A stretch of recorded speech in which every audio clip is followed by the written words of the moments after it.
the World Economic Forum and their Memorandum of Understanding with the UN. Let's have a look. Hello everyone, Florian.Heise here, and welcome to a new episode of HeiseSays. Grab your stein of coffee and a very late episode tonight because I've been concreting all day, so I'm a bit tired. But there was a little clip that I thought, we need to have a look at, everyone.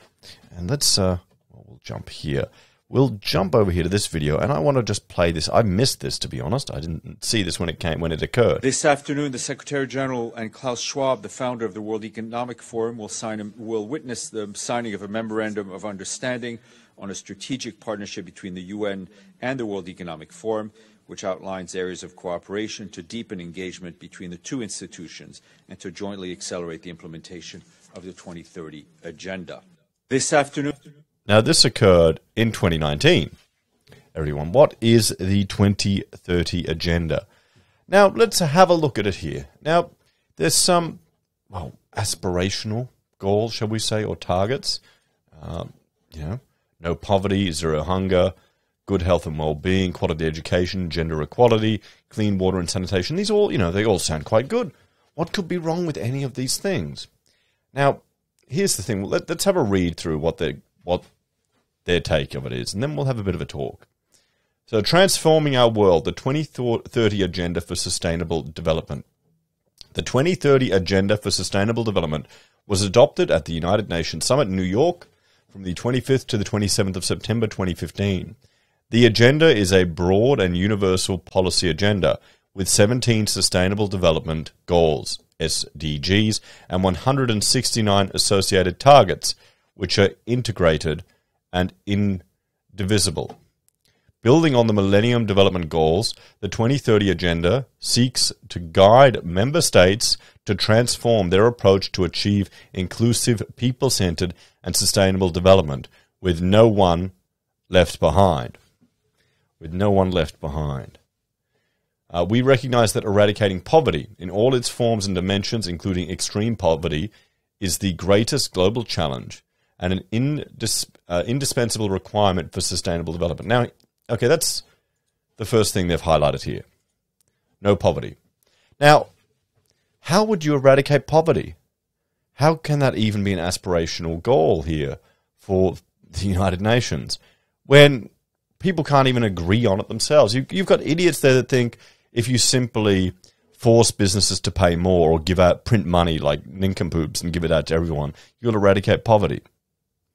I would argue, and the evidence shows, that capitalism is the most effective means to eradicate poverty, and it has been doing very well over the last century. Look at any of Hans Rosling's lectures from TED just to see how many countries and cities and states have improved and how significantly quality of life has improved for all of us. Sorry, I'm tired. I'm going to have a shot of coffee. So, we can't agree on that. I'd argue for more capitalism, less government intervention, less regulation, more freedom and opportunity for people. Somehow, when you're saying no one left behind, I don't get the feeling that's what they're pushing.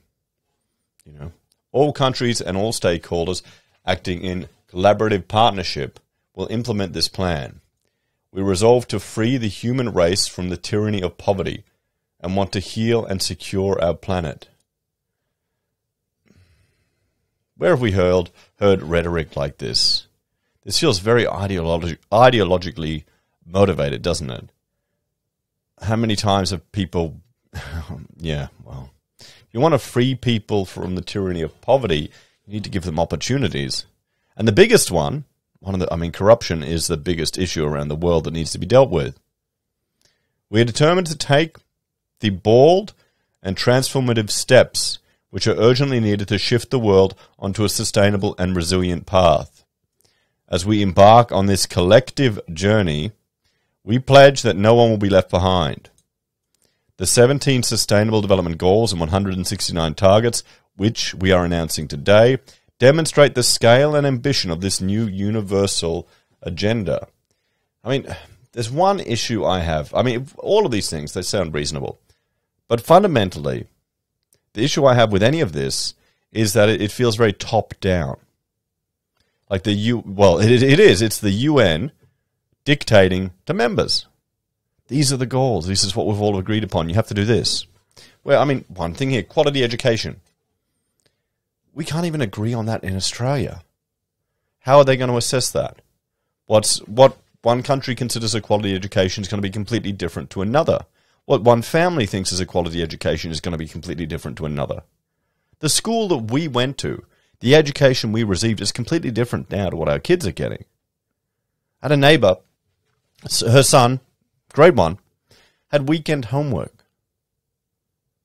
I didn't even have homework in primary school when I was in Victoria. There was a little kid. We didn't even have that. They didn't believe in it. They wanted you to have time to play and be a child. See, I mean, who's going to assess it? Gender equality. Well, Australia's failing on that. Look at the recent project in Canberra, where the government is actively tendering with a bias to a particular sex. There you go. So we don't have equality.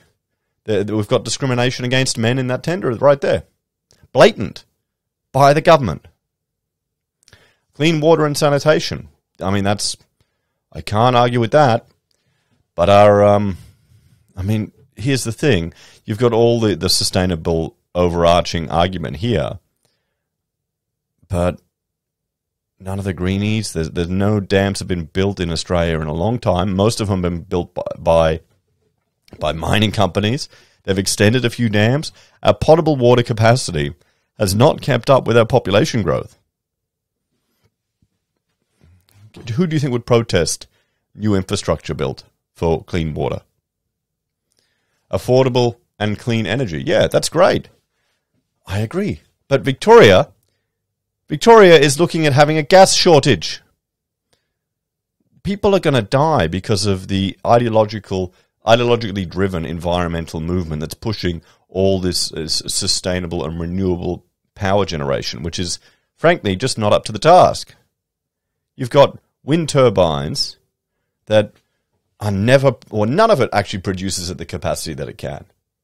You know, I'm hopeful that the European Union, with their push to label nuclear as green, which all the greenies are opposing because they're ideologically corrupt, I'm hoping that will push towards those type of more advanced technology. But we'll have to see. I mean, you've got idiots here thinking solar panels and wind farms is going to be able to provide baseload power to Australia with a whole bunch of batteries. And they don't even... You need to look at the embodied energy implications of it. It's not worth it. Decent work and economic growth. I mean, okay, that's so subjective. Industry, innovation, and infrastructure. We'll have to see. Reduced inequalities. Well, that comes with no poverty and more opportunities. Sustainable cities and communities.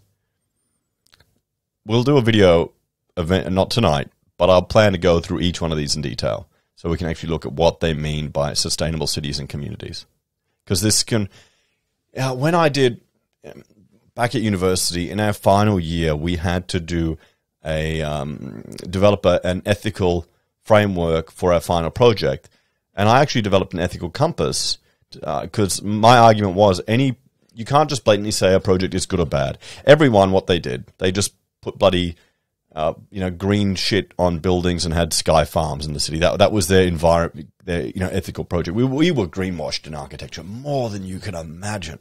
And I would say, well, honestly, you could justify a shopping center as an ethical project because of the jobs it would create, the cheaper food stuff it would provide, and the opportunities that it would create for people in that community. So you need to look at all these different factors that come into play. It's not just black or white. So I'm interested to see that. I don't like this one. Responsible consumption and production. I don't like this one. Responsible. This feels very... I just see that and I think, okay, great. We're going to have quotas and shit. We're not going to be able to. We're not going to be able to buy and consume as we want. Freedom's gone. You'll own nothing and be happy. I mean, here, zero hunger. I'm just thinking of eat the bugs. Eat the bugs. Good health and well-being. That sounds great. But look at our, the dietary guidelines are complete garbage. Complete and utter rubbish. There's no way it's going to, we're in a diet, the standard diet drives people to diabetes. Okay? That's what it is. And that's not going to change. Climate action. I mean, we see what people are doing for that. Climate action means European countries like Germany are becoming dependent on Russia for gas. Australia are moving away from our gas and coal to provide power, and we're using unreliable renewable energy production where all the infrastructure comes from overseas. And now we're having people are going to die from this push, particularly for energy production. Life below water, we'll have to look at that in greater detail. I mean, I'm certain that, do you want the United Nations dictating your fishing rights? Life on land, same. Do you want the United Nations dictating how you do, what your nation does with their national parks and their reserves? I would argue all of this should come from the populace up to our representatives. The problem with a lot of this, particularly the World Economic Forum stuff and the sustainable development, it all trickles through the bureaucracy. It's embedded in our bureaucracy, everyone. It's already there, particularly at council level. I've seen it all. Peace, justice, and strong institutions. Do we want what type of institutions? And partnership for the goals. Partnerships for the goals. Working together, comrade. You've got to work together for the greater good. So, those are the 2030 Sustainable Development Goals. Now, that's it. I mean, we'll have a talk. Fundamentally, these all seem like very good aspirational goals. But you want the interpretation or our own unique flavor to each of these goals to be driven by the will of the people and the citizens. You want it to come from the populace up, right at the, even at the council level. I get the feeling it's going to be coming from the top down. What do you reckon, everyone? Certainly something to keep an eye on. And, there you go. Perhaps my suggestion would be we need to start, people who are concerned about this need to start stepping up and getting involved in local level politics, even at the council level, getting in there to try and influence that, because that's where it starts to manifest. And then the state level as well, because you've got all these sustainable development guidelines and all the councils are dictating how people can build, where you can build your houses, and at the state level, education is influenced there. And then you've got to wash out the bureaucracy. It all sounds good, but we don't want it coming from the top down. We want it coming from the people up. What do you reckon? Let me know your thoughts and interpretations on this one, guys. Thank you all for watching. Like, share, subscribe to the channel, as we have to say as the YouTubers. If you want to support us, there are a few ways you can. You can financially support us via YouTube or Patreon, use our referral links from Amazon, eBay, Independent Reserve, AussieBroadband, or others, buy our pocket squares, or call us if you need an architect. Take care, everyone. Have a great day.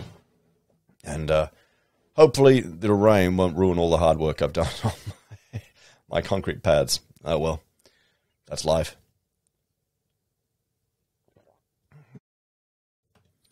10:20? Yeah, I'll release this video tonight. It'll all be good. See you, everyone.